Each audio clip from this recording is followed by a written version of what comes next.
In today's video, I'm going to walk you through how we handle buyers that get a little crazy after they've already bought a place from us. Let's dive right in.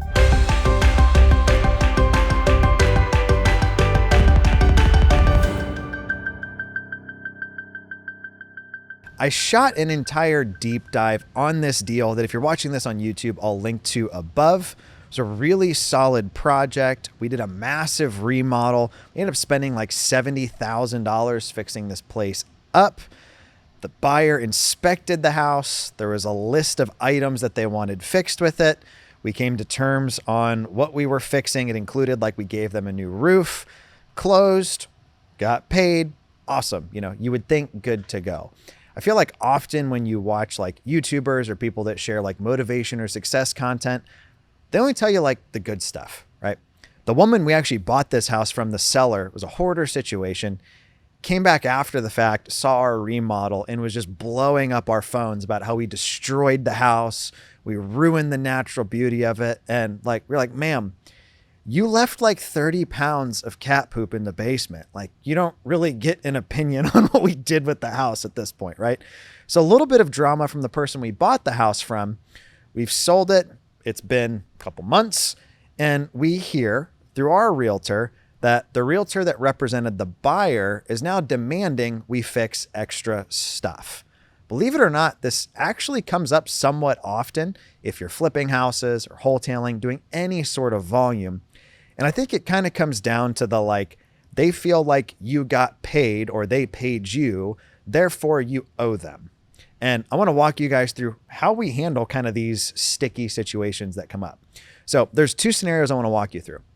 The first one is, let's say you fixed something on the house or you remodeled the system. The problem with this house that we're discussing is the electrical. So let's say you rewired the house or did something with the electrical. They inspect it, they buy it, and then they find out there's problems with the system. So if I touched or fixed something and there's issues with it, even though I don't have to legally, I'm going to stand behind the product that I sold. So like if I put a roof on the place, it rains for the first time and it leaks, I'm going to call my roofer back out there. We're going to fix the water damage and make sure they have a solid house, right?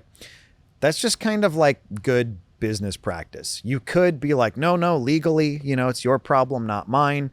But if you're going to be in this business, real estate's a small community. You don't want to be known as the person locally that you flip a house, you cut corners, somebody buys it, there's problems, and you just kind of leave them high and dry.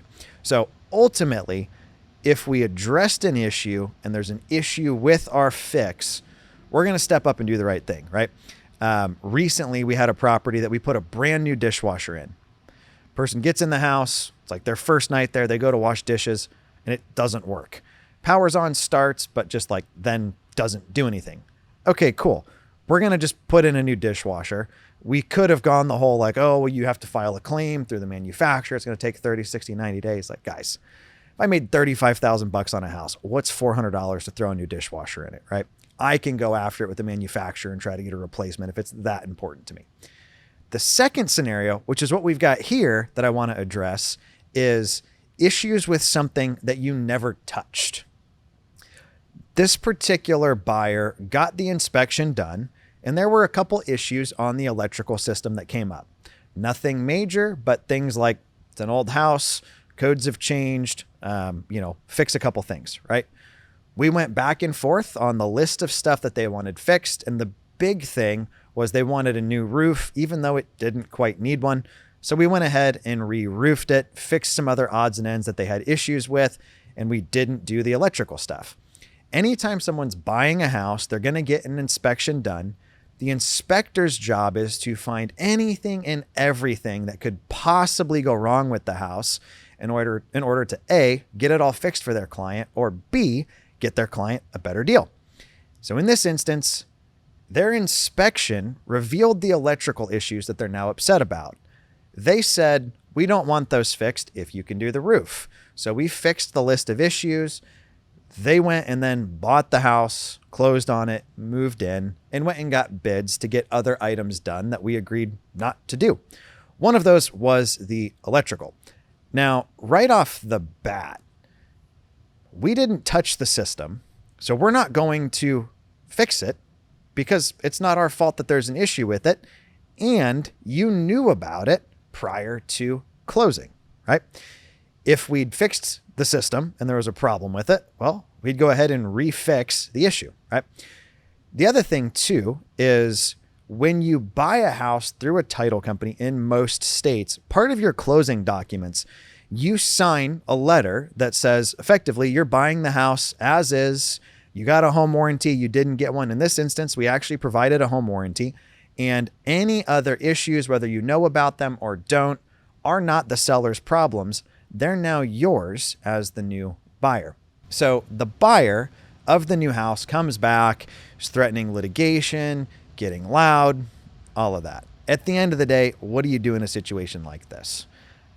Because we didn't touch the systems, we're not paying for an issue that they knew about and said they didn't want us to do. They happy with that? No, but I'll gladly defend that position in court. The other fact of the matter is we have the inspection where they said, we're not going to have you do those things. And we have them saying, hey, we're buying the house. The seller doesn't owe us anything. There's nothing else they're supposed to fix that they didn't. Like, we're good to go. So at the end of the day, you want to look at what your legal documents say and stand behind those. The only time we're going to make an exception is if we replaced something and that replacement has issues. Hopefully you don't run into issues like this with any sort of frequency, but what we're seeing is people are kind of picky and maybe a little bit entitled. So don't think it's going to be out of the question or just because you've sold the house that you're, quote, like done with it. Remember, anybody can sue anybody for anything. So you want to make sure that your legal documents are dialed. If your title company doesn't have that sort of a document or the realtors you're using don't, I highly recommend you getting something from your attorney, simply saying, there's no warranties written or implied. I don't owe this person anything. Like, the house is theirs now. It's no longer mine. Thank you guys for watching today's video. Hopefully you just kind of enjoy like how we handle these dilemmas that came up. Again, my name was Ryan Dossey. If you haven't already, be sure to like and subscribe, and we'll talk to you next time.